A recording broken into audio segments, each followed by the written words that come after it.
আমাদের এমএক্স সিরিজের সাথে D432 যে কন্ট্রোলার আছে, এই কন্ট্রোলারে আমরা যখন অটোমেটিক টিকে ইউজ করি, অটোমেটিক টিকে অনেক ক্ষেত্রে দেখা যায় আমাদের স্টার্টিং পয়েন্টের যে রিমেনিং থ্রেড এটা অনেক বেশি থাকে, আমরা এটাকে ছোট করতে পারি না।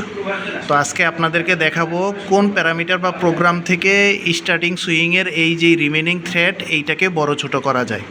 এখন রিমেনিং থ্রেডটা অনেক বড় আছে, এটাকে কিভাবে ছোট করা যায় আমরা এখন আপনাদেরকে প্রোগ্রামে এটা দেখাবো। তো শুরুতে আমরা হচ্ছে পি বাটন চাপবো, 31 নম্বর প্যারামিটারে যাব। এইখানে ভ্যালু বাড়াইলে হচ্ছে রিমেনিং থ্রেড ছোট হবে, আর ভ্যালু কমালে রিমেনিং থ্রেড বড় হবে। তো আমরা হচ্ছে 3 থেকে 8 করলাম, রিমেনিং ভ্যালু বাড়াইলাম। এখন আমরা সুইং টেস্ট করে দেখব রেজাল্ট কী হয়।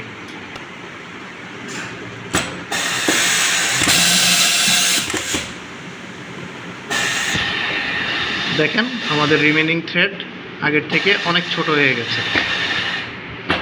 সো আপনারা 31 নম্বর প্যারামিটার থেকে স্টার্টিং পয়েন্টের যে রিমেনিং থ্রেড আছে এটাকে বাড়াইতে কমাইতে পারবেন, আপনাদের প্রয়োজন অনুযায়ী কন্ট্রোল করতে পারবেন।